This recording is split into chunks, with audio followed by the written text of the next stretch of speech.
Absolutely. All right, let's get the party started.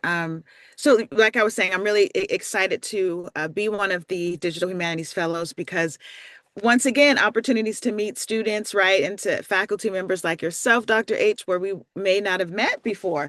And so being able to give back and share about the ways in which I'm incorporating, really digitizing the revolution.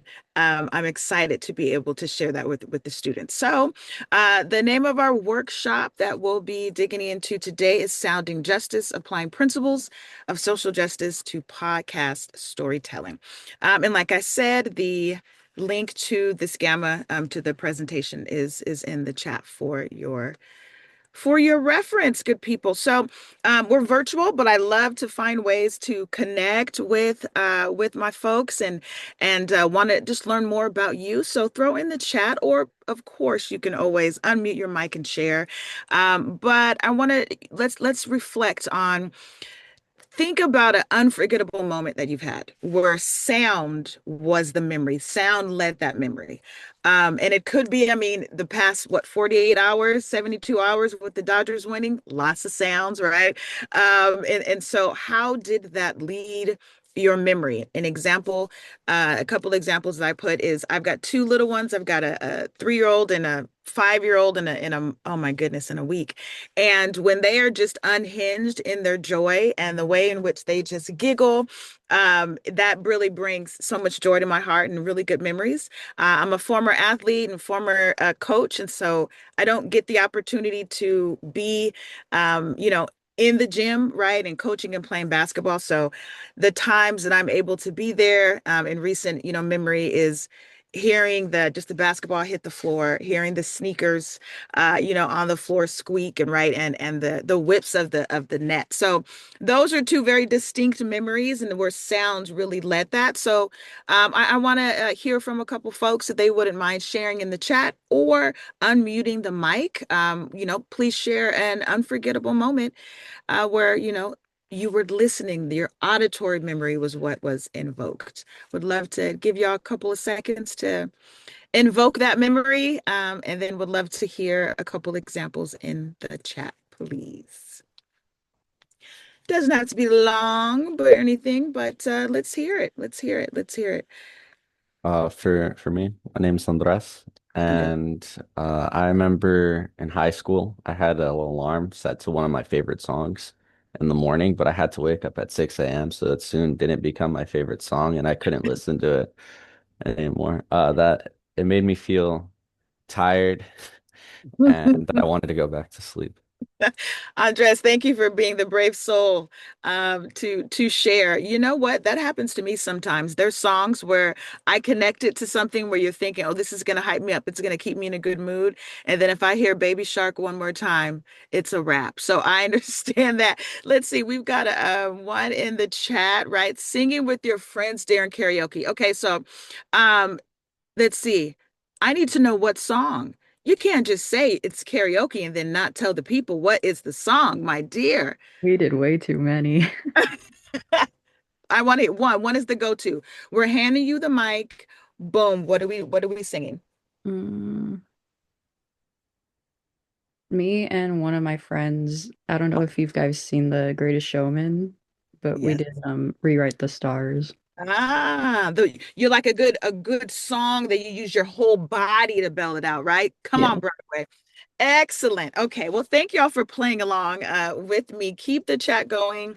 And so I appreciate just that's how we invoke these emotions. And you, good people, have the opportunity in your podcast project, whether if it's just your project or a podcasting career or hobby or love, where you can teach. Right? You can be the educators. And so audio storytelling does that. It carries frequencies, pauses, right? When our professors, remember, we say something kind of wild, then we pause for dramatic effect. All of that is we are engaging with you in an auditory sound base. So Thank y'all for indulging with me. Now, I know you're all wondering who the heck is this lady telling me to think back with my memories at karaoke and playing sports or whatnot. So, like I said, I'm Dr. G. I am one of the Digital Humanities Fellows, in which we have the opportunity, like I said, to meet some pretty cool folks in different disciplines.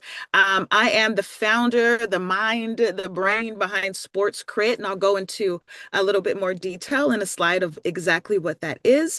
But my background as a former athlete, former coach, I have a background in psychology and counseling, right? So these, you can see the interdisciplinary athletics, activism, as well as ethnic studies, and it's all kind of rolled into one in sports education. So I get to play around and do all of that here at Cal Poly, and it's also part of just my life work and scholarship. And so has anyone heard of the framework, the theory, critical race theory?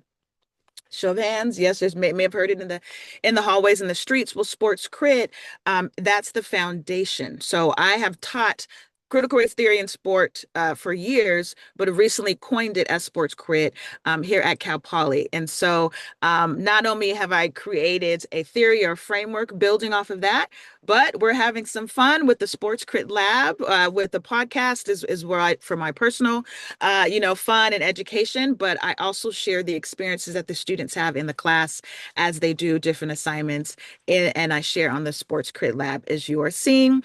And so a little bit of audio storytelling. The reason why it says female field guide is that I was a part of something called Blog Talk Radio back in 2010. So I was actually one of the OGs of podcasting and didn't really know it. But it was called Female Field Guide, where I talked about sports and gave advice to female or non-informed folks about sports to engage in the sports fans in their life. And I had a blast doing that. And so you never know where this is going to take you. I was just having fun and talking with friends, and little did I know 10 or so years later that it would be something that I'll be using in my career. The center of what I do, what I hope and pray to do, is to amplify marginalized voices. And so the beauty of it is we get to talk about tough stuff and we get to utilize sports, right, as the landscape. But at the end of all days, when I get home, I want to make sure that I am proud of the ways in which I have amplified marginalized voices in sports and in education, in my teaching, in my practice, in my deed, in my heart. And then in that, continuing to build ways for my students to learn and grow. And so one of the cool ways that we've been able to build from SportsCrit is looking at the media in particular. How does sports media frame particular narratives about athletes, about stories of, how athletes became, how stadiums were built, etc. And so this semester, we are having some fun in my kinesiology 4450, which is my social and historical perspectives in sports class, where we have actually incorporated something called the SportsCrit media framing model, where we are looking at different times in sports history, revising it, revisionist history, and things along those lines. So we have a lot of fun, and I'll show you a few more examples about that.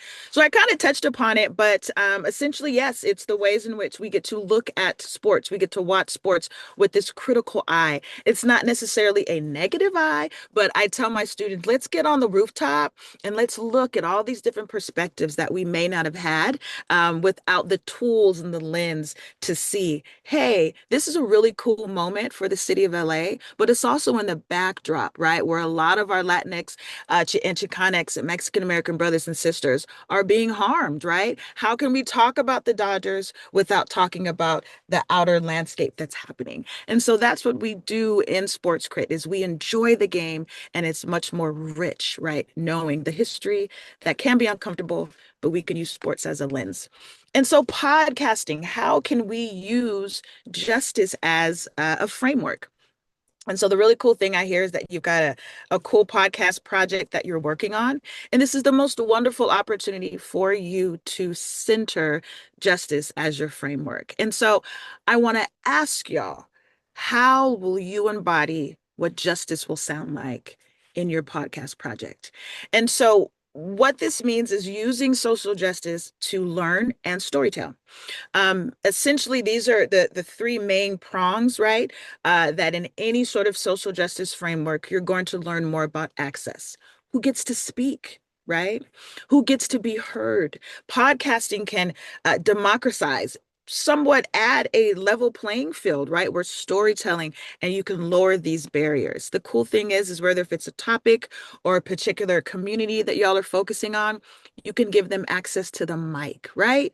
Agency. Creators control their narratives. And the fact that good people, y'all are creators of such justice in whatever topic you desire, you are a creator. Students become experts. I was looking on the requirements, and you've got to do your research. Dr. H says do your research. Give at least two, or every person contribute to 2 or 3 resources. So that is where marginalized voices can claim authority. And I think that's really cool that that is a way of learning that so many of us are leaning into, you know? And then repair. So not only are you giving access to folks, giving them the mic, but in those rough times of acknowledging history, how can we repair? Stories can acknowledge harm, right? Revisionist history, like I said in my classes, that we're looking at moments in history and how can we revise them and look at them, right, and retell them. And so these are ways that you can reimagine futures where justice isn't just dreamed, it's built. And to be an undergrad, to be a college student at this time, woo, baby, it's a hotbed of ways in which justice is there. And so, what does this look like for a framework? I can talk about all the wonderful and cool things that we can do, together, on a podcast and moving forward. But how? There's been a swell of folks and students that have been really leaning into how can I use the privilege of even being a student and to center marginalized voices, right? And to just feel good about yourself at the end of the day that you were part of history on the good side, right? And so these are principles of social justice that I include in each of my classes. And depending on the course, we go a different angle with regards to assignments or whatnot. But these are the principles of social justice that we'll go back to, in a few minutes, that I really encourage you to sit with and see how you can incorporate these particular ways of storytelling in your podcast. So there's access and rights, just as I had stated before.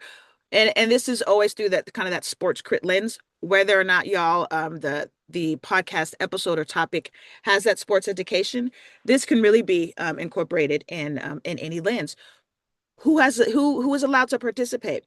What barriers, visible and invisible, right? Worse, that what's the hidden messages and the hidden curricula and the ways in which folks are described, right, or even perceived. And power and agency. Who makes the rules? You know, who is the one that's writing the rules on the board game? How many of us have old board games that we pull out every once in a while, and there's a card missing and there's something missing? So what do? We remix and rewrite the rules, right? According to whom? And so who makes the rules? Who controls the narratives? Then looking back, justice and repair. What harms have occurred? So much in where we are in the time that we're living and walking in is, wow, justice and repair and accountability can and will go a very long way. And so what harms have occurred? Who has acknowledged them, right? And what does restoration look like? As we look at the economic structures, follow the money, right? In my inequalities and health and human movement class, our case study is NIL, which is name, image, and likeness. Our student athletes around the nation, whether if it's Division 1, 2, or 3, now they're able to earn money off of their name, their image, or their likeliness. And so we talk about who profits, who is exploited, and what systems sustain inequality. Then the systemic barriers can go right hand in hand, the policies, the practice, the cultural norms that perpetuate or block exclusion. And then when we think about a specific example of such in that sports landscape is body autonomy and well-being. So my courses were either talking about just that well-being, health, equity, the ways in which particular groups and communities have been, systemically silenced, right? And so when we think about athletes, guess what? They are human beings, right? And not commodities. And I've been guilty of this. I play fantasy football. Well, Lamar Jackson was hurt these past few weeks. I was ticked. The man is in pain, but all I care about is making sure I don't have to do, if I'm in last place, what I have to do for the fantasy football. And realizing that bodies deserve dignity, care, and respect. And so these are the principles and the foundation of justice-centered storytelling. So it was a quick snippet, but we're going to come back to this, especially when it comes to whatever your topic or your episode will be. So don't worry, we'll have time to play. Okay, so principles in action. I want to show you examples of topics that students have used where this really lives out these principles. So here's how students shape some podcast episodes. As you see, when it came to access and rights, one of the episodes, the title was called Who Still Can't Play. And they focused on how economic barriers, immigration status, and disability exclusion kept students off the court or the field. Another episode where they focused on power and agency, they talked about who decides, and talking about investigating league commissioners, team owners, media conglomerates, and how they shape culture. The next one, they focused specifically on justice and repair. And this talked about naming the harm, specifically naming the harm. And they documented particular abuses, sexual abuse scandals in gymnastics, and that long road of institutional accountability. And these are things that we have seen in the media, right? And what does justice and repair look like? And the third or the fourth, category that students have done episodes was, once again, follow the money. They really like that. Follow the moolah, baby. And profit versus people. And that's where they talked about the NCAA, the billion-dollar industry built on unpaid student labor. And so, y'all, these students and you have the opportunity to not just learn these principles, but teach them. And that's the cool thing when there are barriers, right, to accessing such history and information, and you have the opportunity to remove those barriers and teach.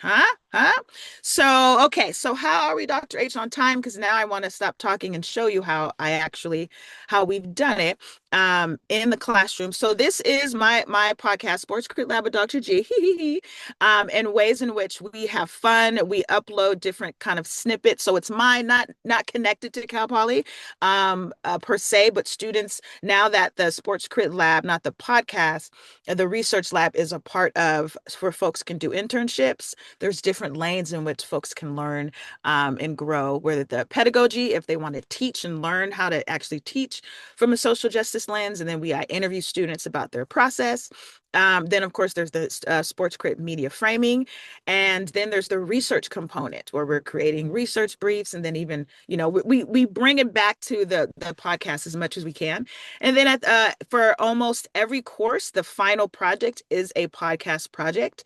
And so I'll show you a few ways in which I've utilized my podcast, TikTok, for my social and historical perspectives class. All righty. Here we go. I'm hoping you can hear the sound and get this party going. This is part of the SportsCrit Quick Hit Sports History Edition. Welcome to another SportsCrit Quick Hit Sports History Edition. Today's topic is called The Ravine, the Frame, and the Story of Dodger Stadium. Think of this episode like an optical illusion, like an anamorphosis. At first, you see one image, a shining stadium on a hill, a triumph of sport. But when you shift your view, when you train your SportsCrit eyes, another image appears, one of displacement, power, and the cost of progress. Let's move together, angle by angle, until the story comes into focus. Let's start with the place, Chavez Ravine, before the stadium. Before the crack of the bat, before Vin Scully's voice filled the airwaves, there were families. Chavez Ravine was home to 3 tight-knit Mexican-American communities: Palo Verde, La Loma, and Bishop. Children played in dusty streets lined with fruit trees. Neighbors shared food, music, faith. It was a world of belonging, built through community, not capital. In the early 1950s, city officials labeled the area, promised urban renewal, new homes, modern design, opportunity. But behind that word renewal hid another: removal. Federal housing funds flowed in, homes were seized, and residents were told they would return to new apartments. They never did. When the public housing plan collapsed, the land sat empty until the Brooklyn Dodgers came west. The city struck a deal and the ravine became the team's new field of dreams. So let's pause here. This is where my students use the first layer of the SportsCrit media framing model, known as the C method, we notice. The S asks the question, what is selected? A narrative of progress.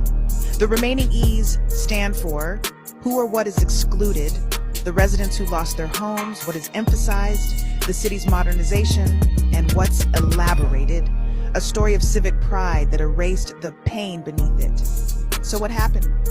Let's examine the shift. Building the stadium and reframing the land in 1958, the Dodgers arrived in Los Angeles. By 1962, Dodger Stadium opens, becomes a cathedral of baseball, 56,000 seats, endless parking, a skyline view that glows in every television shot. But look again, that view was built on dispossession. Families dragged from their homes by police in 1959 as bulldozers idled nearby, their resistance reduced to a footnote. Their names forgotten. In the sports pages, the story was reframed. Los Angeles has arrived. The displacement became background noise. The camera panned away from the ruins and toward the ribbon cutting. This is where the framing teams come in. The second layer of the SportsCrit media framing model identifies the spin doctors, the ones in the media that protect the status quo, who I've coined the property performers. In this case, they are the city, the developers, the owners, all claimed ownership of the story and the land. The deflectors, the newspapers and broadcasters, told fans to celebrate progress, not question it. The disruptors, the families and activists, refuse silence, holding on to photographs and memories. And of course, that's where you come in. The reclaimers, today's artists, scholars, and storytellers, That's y'all. dig those memories back up, reminding us that baseball glory was built on someone else's ground. When we watch the Dodgers play now, both stories exist, the one on the field and the one buried beneath it. It's 2025. The Dodgers remain a cornerstone of Los Angeles identity and have reached the World Series again. And Chavez Ravine still stands, not as a neighborhood, but as a symbol. A symbol of what happens when power writes history in its own favor. The city called it progress. Families called it loss. The fans called it home. And the media called it destiny. That layering is what SportsCrit calls framing consequences. The legacy of who remembers and who gets remembered. Now the LA 28 Olympics are approaching, and once again, officials promise revitalization, infrastructure, progress. Sound familiar? The same frames return, dressed in new language. Our task is to look from multiple vantage points, like viewing an anamorphic image. From one angle, sport, unity, civic pride. From another, displacement, silence, reclamation. Only by moving, literally shifting our angle, do we see the whole picture. All right, good people. So when you tune into the World Series or cheer at Dodger Stadium, pause and ask yourself what you see. What's selected? What's excluded? Who benefits from the story being told this way? Train your SportsCrit eyes to see the story behind the story. Because once you do, baseball looks different. Not ruined, more honest, more human. It becomes not just a game, but a mirror. This has been another SportsCrit Quick Hit Sports History Edition. So that's what, oh, that's delicious. Okay. So that, let me scroll down. This is literally what I showed my students for the social and historical perspectives in sports class. And then the cool thing about SportsCrit is we can also watch the parade, and look at it. How is joy reclaimed during these moments, right? So that's a TikTok. Also, John Carlos and Tommy Smith. Is anyone familiar? Well, first of all, I guess I'll back up. Kind of show of either hands, thumbs up, down. Was this the first time that folks have heard about the origin of Dodger Stadium? Was anyone familiar? Okay, Yeah. And so one really cool thing that while we were watching my middle classes, I teach 4 classes on Monday and Wednesday, but my middle class, the parade was right during that time. And many of the commentators said the same thing that I was saying, right, about the unique history and the ways in which Dodgers is so uniquely intersectional, international, right, and bringing folks together. And so I love it when I'm like, oh, okay, yeah, see, I told you I was doing my job. I know what I'm talking about. And so this is another Sports Crit quick hit, but I want to showcase my students.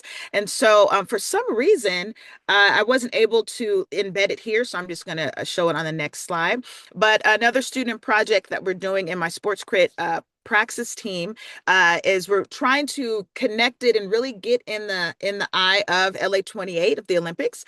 And we are working on an archive project called The Revolution Will Be Digitized. And that is California athlete activism throughout history. And so my wonderful intern, Titus, who's a kin major, but he's, I think maybe he, in a second life, he was a comm major or media major because he really steps it up when it comes to his student projects, and like his lane is what he's working on. And so his lane is talking about how fashion in sports as a site of resistance. And so let me show you Titus do his thing and break down on his mini podcast episode about sports as a site of resistance. So I might have a couple minutes to tell you what I'm going to say here, but I'm just going to say straight up, Russell Westbrook is a fashion icon. And I think I keep saying that all the time with these athletes, but I'm going to keep it a buck with you. Russell Westbrook, he's one of the most boldest players and one of the most, I would say, polarizing players out there in the NBA, one of the most polarizing athletes out there. You know, the guy gets so much hate or so much love. There's no in between with this dude. You can't feel one way or another way. There's the nuance behind this guy is sadly kind of taken away, because I believe Russell Westbrook is one of my favorite players of all time. Oh no. Let's try it again. Titus is he's so worked up. He loved it. He loves Russell. Okay, let me try to see. Oh, fast forward a little bit. Oh, maybe that'll help. Oh, dun dun dun. Sorry.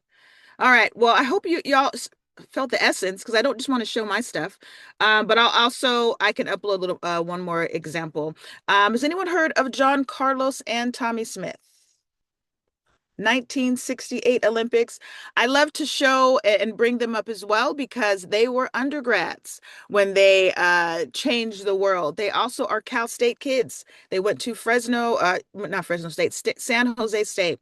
And once I show this really quick Sports Crit quick hit, hopefully you have seen these images in history books. And this is another way in which I incorporate the podcast and have students do Sports Crit quick hits. So let me play this for you. Welcome to another Sports Crit quick hit sports history edition. 1968 Mexico City Olympics.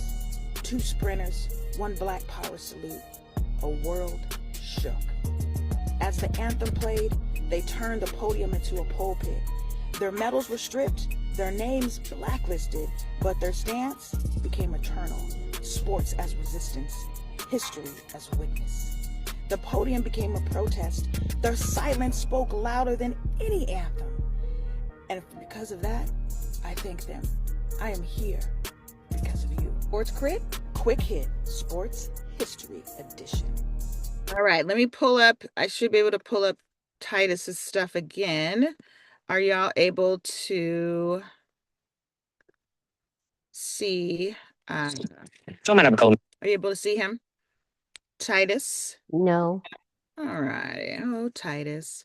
All righty. Well, let's get back to it. So that we can get with the getting resumed. All righty. So this is that hamburger again. Gosh, what are they saying? I need to have one of these, Dr. H. All righty.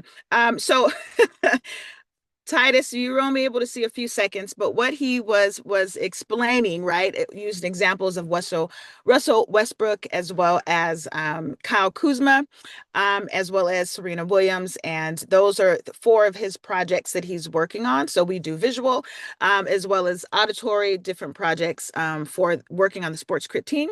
And then my students have also, like I said, at the end of each semester, their final project is a podcast episode episode. So here's another way in which you folks can embody, right? Can embody social justice in these topics, in these podcast episodes that you desire.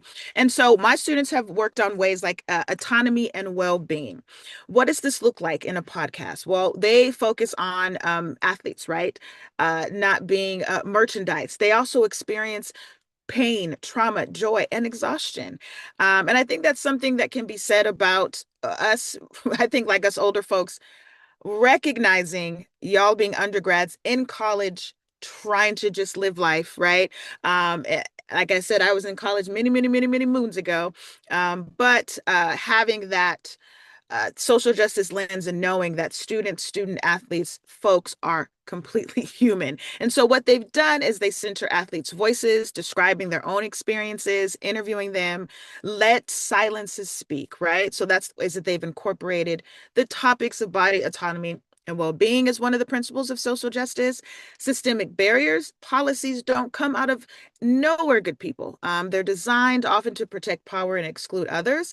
And so a project that students have done, like I said, looking directly at the NCAA, name, image, and likeliness, tracing policy origins. So that's what we're doing in my inequalities and sports and physical activity course, is looking at how name, image, and likeliness, how these policies are not equitable, particularly intersectionally. So if there is a student that is in like a lower revenue sport, so anything that's not football or men's basketball is known as they're not a revenue sport. And so showing how these policies continue to make certain teams, schools rich, right? And how can we continue to trace the origins and dismantle and question those? Another one is allyship and accompliceship. These are true solidarity. If I had time, we'd do a whole class on what does allyship look like and what does accompliceship look like. But in practice, our students, you pass the mic, you credit the collaborators, use your platform to elevate others, and the ways that my students continue to just do that in ways that, as a professor, you have a syllabus, you have an outline, but they continue to just blow my expectations away in their creativity. So it's really cool to see them in action. So what Dr. G uses, what I recommend, what my students have done, is Adobe Podcast. Now, this is free. CPP has a license, which I did not know about until, of course, being a digital humanity fellow. So I was kind of scrambling and figuring out what's the best. There's all sorts of platforms where Adobe Podcasts. We have the whole Adobe suite, I want to say. And so I like it. You get the transcripts right there. And it's simple, right? There's different ways that AI, I'm a fan of AI, could be used to help really boost, visibility and creativity. I wish I had the time to create these beautiful images and whatnot. So I think and audiograms are something that I have used as well. So that is literally the transcript of the podcast, but it's your transcript, but the ways in which it's a video are really cool. So that's something that I play with, and my students, they're allowed to have fun with that as well. But by streaming, these types of, by streamlining it, one-stop shop, that's where students can archive and have this data for them, right? Transcribing, you can download it to MP3, I think MP4, just different ways in which this the podcast or the episode can be disseminated. So that's what I use for recording it, right? Just for the audio, transcripts, and everything. And then what my crew does is we use CapCut as well. There's different layers of pro.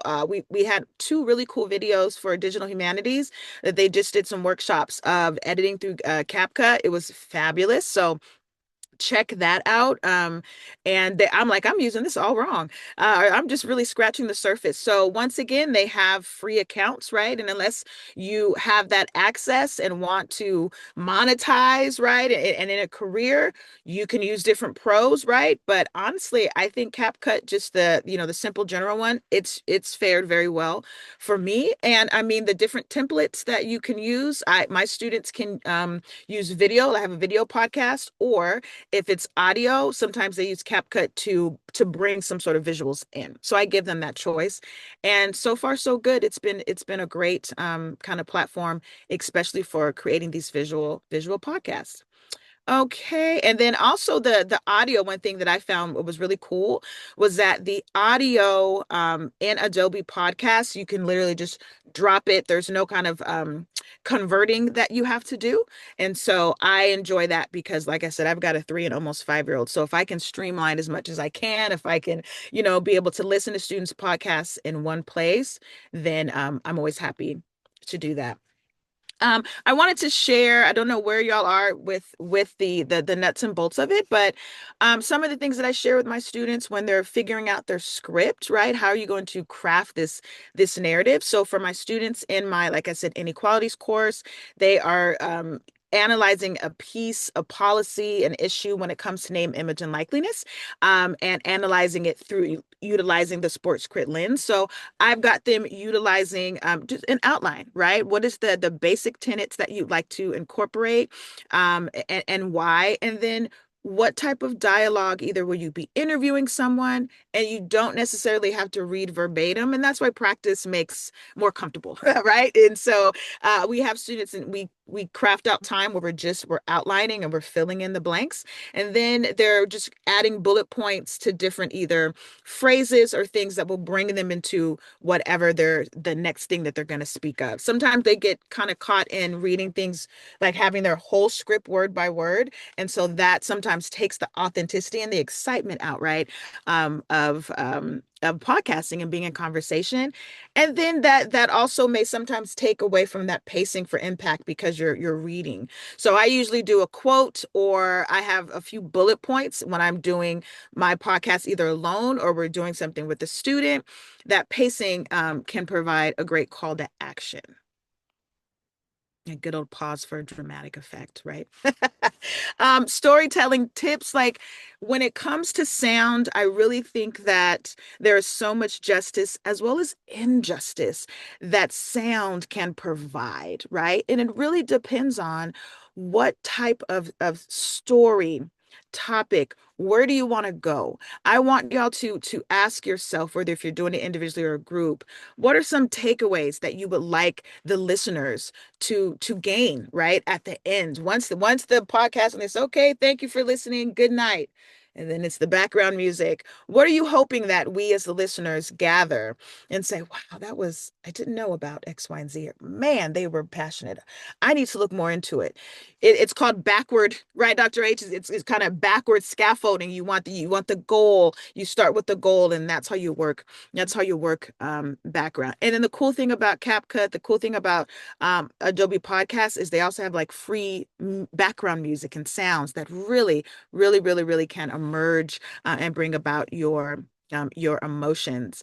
Lastly, practice ethical storytelling. If you're going to interview someone, whether if it's some sort of informed consent, just make the person or the people that you're interviewing that they feel seen and safe, right? And that their voice is going to be respected and captured and honored, right?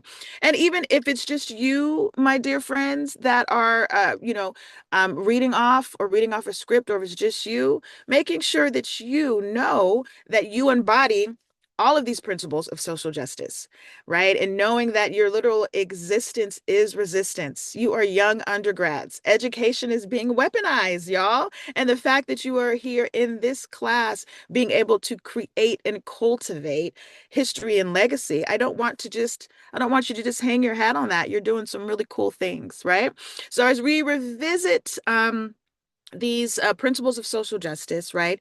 These will help with the foundation of justice-centered storytelling. It's why I want to bring it back so that we can just really remember justice and repair, power and agency, access and rights. What are the systemic barriers, bodily autonomy and well-being? And then, of course, that green, economic structures. Who is making the money off of whose backs? And so with the time that we have, I want to hear from you, or if there's a few folks that know their topic. And if so, or you're thinking about it, or you're interesting, I want to know what particular principle are you thinking about either incorporating, fully by utilizing the language, or what type of energy are the kids say, well, like what vibe, what particular principle or principles of social justice, now that you've maybe learned about it for the first time or heard it again, what's standing out to you for your particular topic or your the script, etc. So Dr. H, I don't know where they are in the process, but I'm hoping that one of these principles are standing out. And so I would love to hear, just got a couple more slides, but this is where it's your turn. Out of those principles, what maybe stands out that you would most likely have as a part of your podcast episode? So Yeah, I'll take right, a second right at H. before you joined us, we just shared the guidelines for the final group project, so they might need some more One time more to time. think about that. Yeah, but Okay. this is really helpful. Thank you so much. Yes, yes, yes, yes. And so that's why I wanted to send send this link on so that folks can digest with that. And always just really think about as we have as we do our takeaways, principles guide research and story. And so this beautiful choice that you have, you're like, what are you talking about? This was an assignment, we have to. No, you can do a topic that may not be as impactful, right? Just to get the grade. But I've got a feeling that you're here at 9 a.m. And that you're taking this class. There's a little something extra, and that extra weight of justice through sound. And so principles guide research. Every podcast choice is a justice choice, and your voice can re-educate the game. And so I thank you all for having me. This is where I am. Y'all know where the bookstore is. Building 66. I'm on the top floor, second floor, where Ken is. But you can also see me riding around my e-bike on campus. And please, if that's something of incorporating praxis and research and sports crit, we'll always love to have a spot for you on the team. And thank you, Dr. H, for just having me. And I don't know if there's any time for questions, but that's all I have for y'all. Thank you so much, Dr. Again, G. So thank I'm you. gonna stop recording at this point.